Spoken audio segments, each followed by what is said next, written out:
Programme میں ایک بار پھر خوش آمدید ناظرین۔ جیسے شروع میں ہم نے ذکر کیا کہ آج ایوان کے اندر، قومی اسمبلی کے اندر، نائب وزیر اعظم اسحاق ڈار صاحب نے بھی اپنا ایک بیان جو ہے وہ ایوان کے سامنے رکھا اور ایوان کو یہ بتایا جو اس وقت مذاکرات ہوئے اور بات چیت کا جو پہلا مرحلہ مکمل ہوا، اور اس کے بعد انہوں نے یہ واضح طور پر بھی بتایا کہ پاکستان کی کوششوں کی وجہ سے جو جنگ بندی ایران اور امریکہ کے درمیان ہوئی اس کو یقینی بنایا گیا۔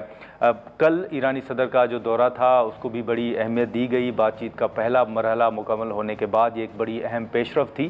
سردار مسعود خان صاحب اس وقت ہمارے ساتھ موجود ہیں، ہم ان سے گفتگو کریں گے۔ سردار مسعود خان صاحب، پہلے تو بہت شکریہ، آپ نے ہمارے لیے وقت نکالا۔ آپ نے دیکھا سر کہ سوئٹزرلینڈ میں جو مذاکرات یا جو بات چیت کا پہلا مرحلہ تھا وہ مکمل ہونے کے بعد پھر ایرانی صدر کا جو دورہ پاکستان کا تھا اس کو بڑی اہمیت بھی دی گئی۔ اب 60 روز کا وقت ہے کہ کسی حتمی معاہدے کے لیے جو روڈ میپ ہے اس پر دونوں ممالک نے اتفاق بھی کر لیا ہے۔ آپ کی سر کیا توقعات ہیں؟ آپ کو کیا نظر آ رہا ہے؟ میرا خیال ہے کہ ہم مذاکرات کے تیسرے دور میں داخل ہونے والے ہیں۔ پہلا، جیسا کہ آپ نے خود کہا کہ 60 روزہ مذاکرات جو ہوں گے اس کے لیے راہ ہموار کر دی گئی ہے، اور مفاہمتی یادداشت پہ دستخط پھر جو ہے لیک لوسرن میں مذاکرات ہوئے اور اس سے جو ہے بنیادی امور طے کر لیے گئے ہیں۔ 4 ورکنگ گروپ قائم کیے گئے ہیں، اس میں ایک جو ہے اس کا نیوکلیئر فائل سے تعلق ہے، ایک جو ہے وہ مانیٹرنگ کرے گا، ایک جو ہے جو معاشی پابندیاں ہیں یا کسی قسم کی بھی پابندیاں ایران کے اوپر ہیں، اور دوسری جو چوتھی ہے وہ ریکنسٹرکشن اینڈ ڈیولپمنٹ کا ورکنگ گروپ ہے۔ تو اس کا مطلب یہ ہے کہ ڈھانچہ ابھر آیا ہے۔ اس کے ساتھ ساتھ اگر آپ دیکھیں 2 اہم ترین کمیٹیاں ہیں جی۔ ایک ڈی کنفلیکشن کمیٹی ہے جس میں لبنان میں جو ہے جنگ بندی کروانی ہے، اور وہ بہت ہی ضروری ہے کیونکہ اگر اس میں کوئی کامیابی نہیں ہوتی جنگ بندی کے سلسلے میں تو پھر دوبارہ سے جو ہے ہاسٹیلیٹیز کا آغاز ہو سکتا ہے یا پھر جو ہے ان مذاکرات میں تعطل آ سکتا ہے۔ اور دوسرا یہ ہے کہ ایک ہائی لیول کمیٹی ہے، جو یہ ہائی لیول کمیٹی کا یہ فریضہ ہے جس میں ہمارے وزیر اعظم بھی شامل ہے، قطر کے وزیر اعظم ہیں، نائب صدر جے ڈی وینس اور باقر کالباف ہے۔ تو یہ کمیٹی جو ہے ابھی تک جو فیصلے ہیں ان کا جائزہ لے گی، اور میرے خیال ہے آنے والے چند دنوں میں ایک اور اجلاس ہونے والا ہے۔ ایک ان کے پاس ایک اور ہاٹ لائن بھی ہے، hotline between Tehran and Washington.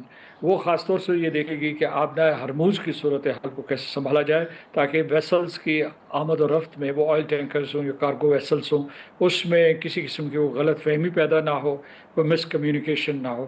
تو میرا خیال ہے کہ اگر آپ پورے کے پورے اس ڈھانچے کو دیکھیں، یہ جو پریزیڈنٹ ٹرمپ صاحب کے حال ہی میں کچھ بیانات تھے اور اس کے بعد جو مختلف سینئر لیڈرشپ ہے یا ملک کے اندر بھی جو سینئر رہنما ہے وہ بھی کہہ رہے ہیں کہ یہ ایک بڑا نازک ایم او یو ہے اور ابھی آگے بات چیت چلنی ہے، جیسے آپ نے بھی ذکر کیا۔ آپ سمجھتے ہیں کہ ابھی بھی اتار چڑھاؤ جو ہیں وہ آ سکتے ہیں؟ جو بھی نیگوشیٹرز تھے یہ اپنی کنسٹیٹوئنسیز کے سامنے جواب دیں۔ ٹرمپ جو ہے وہ اپنے آپ کے سامنے بھی جواب دہ ہیں کیونکہ انہوں نے بہت ہی ایمبیشس اہداف مقرر کیے تھے، جس میں کہ اور دوسری طرف جو انہوں نے مفاہمتی یادداشت کی ہے اس سے ایران کو بہت فائدہ ہو رہا ہے یا خطے کو بہت فائدہ ہوگا۔ ایک اعتبار سے دیکھیں تو یہ ایک بہت انقلابی مفاہمتی یادداشت ہے جس سے کہ پورے کے پورے مشرق وسطیٰ کا بالخصوص خلیجی ریاستوں اور ایران کے درمیان تعلقات کا نقشہ بدل سکتا ہے۔ لیکن انہیں جو ہے جو ان کے اپنے جو ریپبلکن پارٹی ہے اس میں، اور خاص طور سے ان کی کابینہ کے کچھ ارکان جو ہے اس کے اوپر سوال اٹھا رہے ہیں، تو اس لیے انہیں گاہے بگاہے مختلف سخت بیانات دینے پڑتے ہیں۔ ایران میں بھی اگرچہ جو ہے ان میں اتفاق رائے ہو گیا تھا اس کے اوپر، جو رہبر اعلیٰ نے مفاہمتی یادداشت کی منظوری دی تھی، اس کے علاوہ جو سپریم نیشنل سیکیورٹی کونسل ہے اس نے دی تھی، پاسداران انقلاب اور افواج ایران کی قیادت نے اسے منظور کیا اور سیاسی قیادت آن بورڈ تھی۔ لیکن وہاں ایسے لوگ ہیں، معترضین موجود ہیں جو یہ سمجھتے ہیں کہ اس طریقے سے ایک مفاہمتی یادداشت کے اوپر اور اس کے بعض نکات کے اوپر، خاص طور سے نیوکلیئر سے متعلق معاملات، اس کے اوپر ایران کو کسی قسم کا کوئی وعدہ نہیں کرنا چاہیے تھا۔ اسی لیے آپ نے دیکھا ہوگا کہ جو نیوکلیئر کے سلسلے میں ابھی جو ہے متضاد بیانات آنا شروع ہو گئے۔ صدر ٹرمپ یہ کہہ رہے ہیں کہ ایران مان گیا ہے کہ انٹرنیشنل اٹامک انرجی ایجنسی کے انسپیکٹرز دوبارہ ایران آئیں گے اور مختلف تنصیبات کا معائنہ کر سکیں گے، لیکن ایران اس سے انکار کر رہا ہے کہ اس قسم کا کوئی وعدہ نہیں کیا گیا۔ اور پھر جو ہے کچھ اور تضادات ابھر رہے ہیں. مثال کے طور پر جو ایران کے لیے بہت بڑی فتح ہے کہ انہیں $12 بلین جو ہیں ان کو منجمد اثاثوں میں جو تھے ان کو ریلیز کروایا ہے. لیکن صدر ٹرمپ یہ کہہ رہے ہیں، انہوں نے کل ہی یہ کہا کہ وہ صرف اور صرف ان 12 بلین سے امریکہ کی اشیاء خرید سکتے ہیں، وہ جو سویابین ہے یا ان کے اور ایگریکلچر پروڈکٹس خرید سکتے ہیں. ایران نے کہا ہے کہ ایسا کوئی وعدہ نہیں ہوا، لیکن اگر امریکن پروڈکٹس جو ہے کمپیٹیٹیو ہوئے تو ان کو بھی وہ خرید سکتے ہیں، ان کے اوپر بندش نہیں ہے. جو ایران کے لیے سب سے بڑا بریک تھرو ہوا ہے اس میں کوئی ابھی جو ہے خیال ہے کوئی رخنہ اندازی نہیں ہوئی، وہ یہ کہ جو ان کو تیل بیچنے کی، عالمی منڈیوں میں تیل بیچنے کی جو اجازت دی گئی ہے، اور اس میں یہ بھی ان کو رعایت ملی ہے کہ وہ کسی بھی کرنسی میں، پہلے وہ یا یوان میں لے رہے تھے اس کے بارے میں یہ دوران جنگ، یا پھر جو ہے کرپٹو کرنسی میں ادائیگیاں ہو رہی تھیں، اب وہ ڈالر میں بھی لے سکتے. تو ابھی جو میں نے تجزیہ کیا اس میں آپ کو دیکھنا ایسے محسوس ہوگا کہ جی. بہت سی امید بھی ہے اور بہت سے خطرات بھی ہیں. اچھا، لیکن سردار مسعود خان صاحب، ساتھ ہی آپ کے علم میں ہوگا کہ جب سینکشنز سے ایران کے اوپر تو بڑے چیلنجز بھی تھے اور ان کا وہ ذکر بھی کرتے رہے، اور ساتھ ہی پاکستان بھی وہ گیس پائپ لائن ہو یا پیٹرول کی حوالے سے جو تحفظات یا سوالات تھے وہ ماضی سے لے کے اٹھائے بھی گئے. اب یہ اگر سینکشنز ان مذاکرات کے نتیجے میں جو ختم ہوئے ہیں، اس کا اثر، جیسے آپ نے خطے کا ذکر کیا، اگر خاص طور پر ہم پاکستان کے حوالے سے بات کریں تو سر آپ کو کیا نظر آ رہا ہے اس کا پاکستان کے اوپر اثر؟ میں کہوں گا کہ پاکستان کی چونکہ بہت بڑی کامیابی ہوئی ہے سفارتی میدان میں اور یہ بے مثال ہے، تو میں کہوں گا کہ پاکستان کی بڑی سوچ ہونی چاہیے.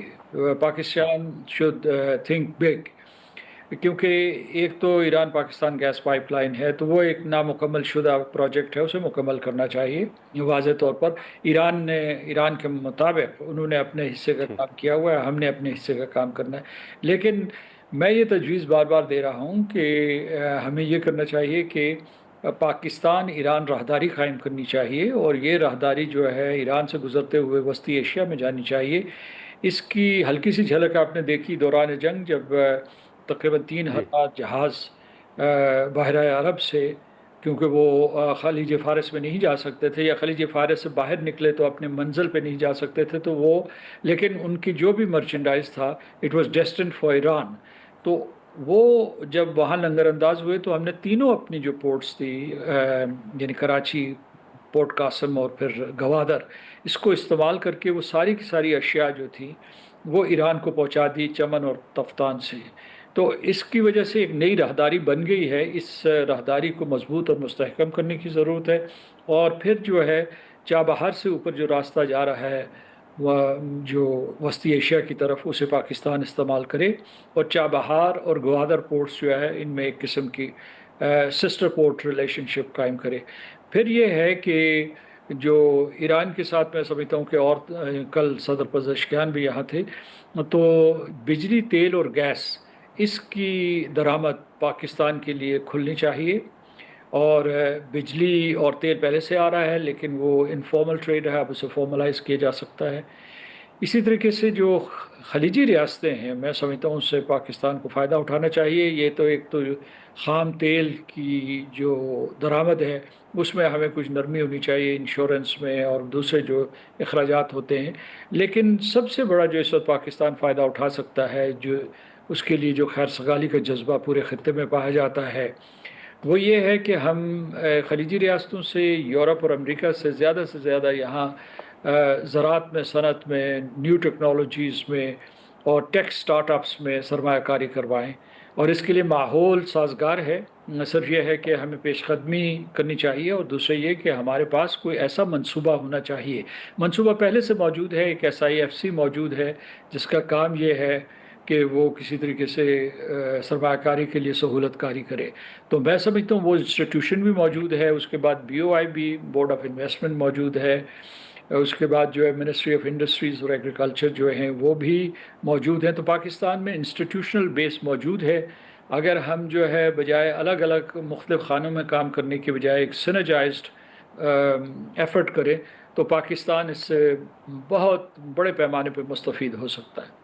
اچھا سر، آخر میں ایک میں اس سے ایران امریکہ سے ہٹ کے ذرا ایک سوال کروں گا. آج قومی اسمبلی کے اندر خواجہ آصف صاحب کا ایک راولا کوٹ کے کشمیریوں کے حوالے سے جو بیان تھا، جس پر بلاول صاحب نے بڑی ناراضگی کا اظہار بھی کیا، اور انہوں نے کہا کہ وزیر دفاع ابھی تک کابینہ کا حصہ کیوں ہیں. میں آپ سے سر جاننا چاہوں گا، اگر آپ کی نظر سے خواجہ آصف صاحب کا بیان گزرا ہو یا آج کی بلاول صاحب کی اسپیچ گزری ہو، آپ سر کیا اس ساری صورتحال پہ کومنٹ کریں گے جو خواجہ صاحب نے کہا ہے کہ راولا کوٹ کے جو لوگ ہیں وہ تو کشمیری نہیں ہیں؟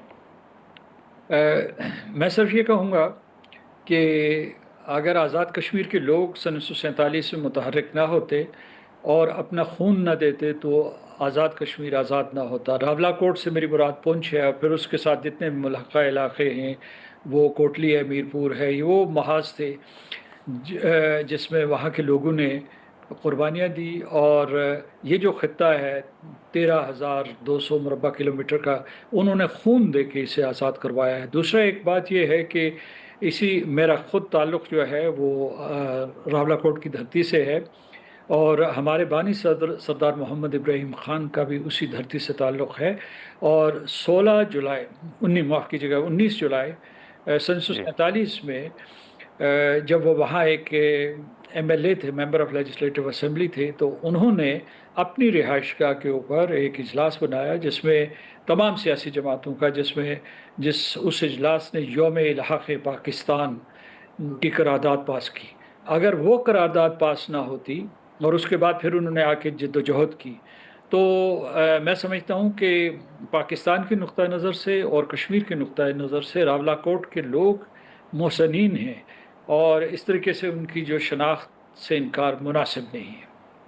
چلیں بہت شکریہ سردار مسعود خان صاحب، آپ نے وقت نکالا. ناظرین، سردار مسعود خان صاحب کی گفتگو آپ نے سنی جو ایران اور امریکہ کے درمیان بات چیت کا پہلا مرحلہ مکمل ہوا. ایرانی صدر نے پاکستان کا دورہ کیا، اور ساتھ ہی ساتھ آج جو قومی اسمبلی کے اندر بلاول بھٹو زرداری نے اعتراضات اٹھائے خواجہ آصف صاحب کے بیان کے اوپر، اس پر ہم نے گفتگو کی. آج کے پروگرام میں اتنا ہی. اجازت دیجیے. اللہ حافظ.